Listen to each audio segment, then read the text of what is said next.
نحمده ونصلي ونسلم على رسوله الكريم اما بعد فاعوذ بالله من الشیطان الرجیم بسم اللہ الرحمن الرحیم۔ آج کا ہمارا درس امامت کا زیادہ حقدار کون ہے اس کے متعلق ہوگا۔ عزیزان محترم،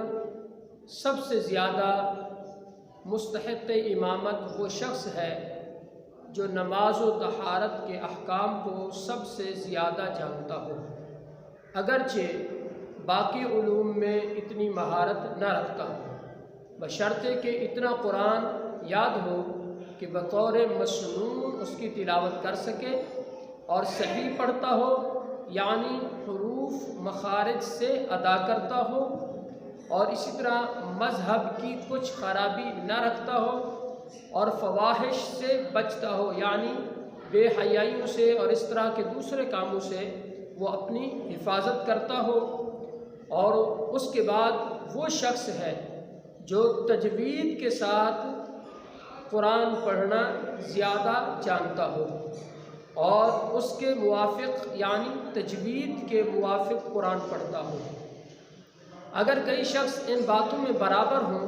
تو پھر ان میں جو زیادہ ورع رکھتا ہو، یعنی حرام تو حرام،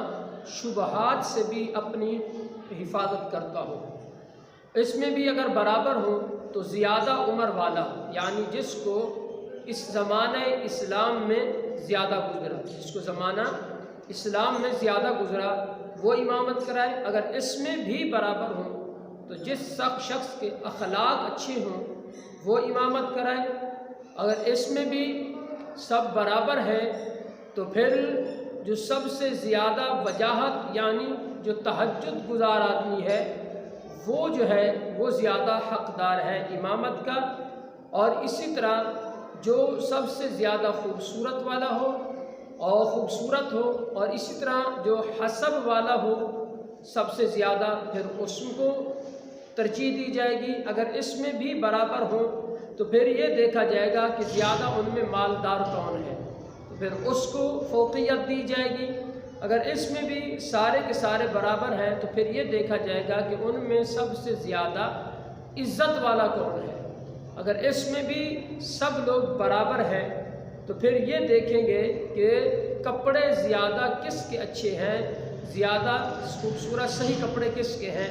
تو اس کو اگر ان تمام چیزوں میں تمام لوگ برابر ہی برابر ہیں تو پھر جتنے لوگ وہاں پر موجود ہیں وہاں قرعہ ڈالا جائے تو جس کے نام کا قرعہ آئے گا وہی زیادہ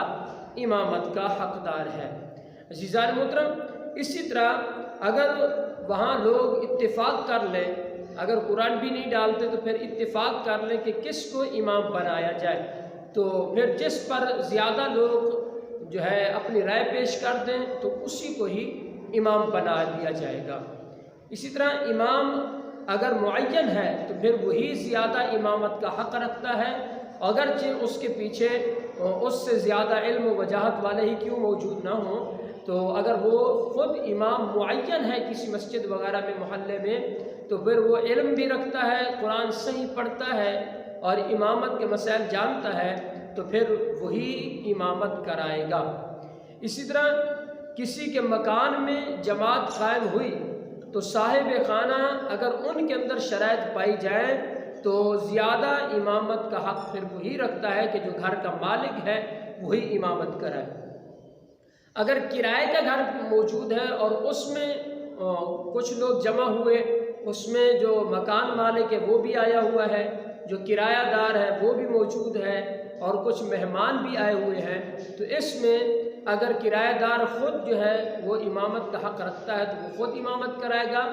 اور اگر وہ نہیں رکھتا تو پھر جو مہمان آئے ہوئے ہیں یا مالک مکان آیا ہوا ہے تو پھر وہ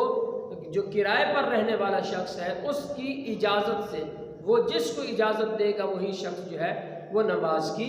امامت کرائے گا۔ اور اسی طرح سلطان، قاضی وغیرہ اور یہ لوگ جمع ہوئے تو زیادہ حق اس کا ہے جو امیر یعنی سلطان ہے وہی امامت کرائے گا۔ اور اسی طرح کسی شخص کی امامت سے لوگ کسی شرعی وجہ سے ناراض ہوں تو اس امام کے پیچھے نماز پڑھنا مکروہ تحریمی ہے۔ اگر کوئی شرعی عذر نہیں ہے پھر اگر لوگ اس سے ناراض ہیں تو اس میں کوئی کراہت نہیں ہے، بلکہ پھر زیادہ اگر امام جو ہے وہ حق بجانب ہے تو علماء فرماتے ہیں کہ زیادہ حق پھر اسی امام کا ہے۔ اگرچہ لوگ اس سے اپنے کسی معاملے کی وجہ سے جو ہے اس سے اختلاف رکھتے ہیں، لیکن امام جو ہے وہ اگر حق بجانب ہے، شرعی مسائل بھی جانتا ہے اور کوئی شرعی عذر بھی نہیں ہے تو پھر زیادہ مستحق امامت وہی شخص ہے۔ لوگوں کی رائے کا یہاں پر کوئی اعتبار نہیں کیا جائے گا۔ اور اسی طرح امام کو چاہیے کہ جماعت کی رعایت کرے اور قدر مسنون سے زیادہ طویل قرات نہ کرے۔ اس میں تلاوت کرنے کا جو ذکر ہے وہ امام کو چاہیے کہ وہ اتنی تلاوت کرے کہ جو پیچھے لوگ نماز پڑھنے والے مقتدی حضرات ہیں ان کا خیال رکھے، ان کی رعایت کرے، تو مختصر جو ہے وہ تلاوت کرے، اتنی مختصر بھی نہ ہو کہ فقط 3 آیت پڑھ کے گزارا کر لے، بس یہ کہ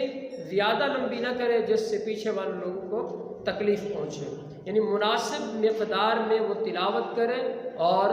اس انداز سے وہ نماز پڑھائے تاکہ لوگ پیچھے جو پڑھنے والے ہیں ان کو کوئی دقت وغیرہ نہ ہو، کوئی تکلیف وغیرہ کی اٹھانے کی ضرورت نہ ہو۔ اور ایسا بد مذہب جس کی بد مذہبی حد کفر تک نہیں پہنچی، اور اسی طرح فاسق معلن جیسے شرابی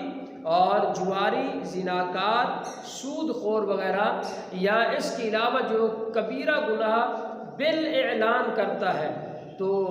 ان کو امام بنانا گناہ ہے، اور ایسے شخص کے پیچھے نماز پڑھنا مکروہ تحریمی ہے اور واجب الاعادہ ہے۔ اور اسی طرح غلام، دیاتی شخص، دیاتی سے یہاں دہقانی یعنی جاہل شخص مراد ہے جو مسائل نہیں جانتا وہ، اور نابینا شخص، والد الزنا، اور اسی طرح جو ہے کوڑھی کے مریض والا یا فالج کے مرض والا یا برس کے مرض والا، تو عزیزان محترم اس طرح جو سفیہ یعنی بے وقوف ہو، جس کو خرید و فروخت کے اندر جو ہے وہ دھوکہ دیا جا سکتا ہے، تو ان کی جو امامت ہے وہ مکروہ تنزیہی ہی ہے۔ اور اسی طرح جو ہے جو نابینا شخص ہے اگر وہ مسائل وغیرہ شرعیہ جانتا ہے اور وہ اپنے طہارت وغیرہ کے انتظام اہتمام صحیح کرتا ہے تو اس کی امامت میں زیادہ کراہت وغیرہ نہیں ہے، وہ امامت کرا سکتا ہے۔ اور اسی طرح جس کو کم نظر آتا ہے تو وہ شخص بھی نابینا کے حکم میں ہے لیکن وہ بھی امامت کرا سکتا ہے، اس کی امامت میں بھی کوئی اعتراض نہیں ہے۔ شرط یہ ہے کہ وہ جو طہارت وغیرہ کے مسائل ہیں وہ بھی جانتا ہو اور اس کی صحیح اہتمام کرتا ہو طہارت کا،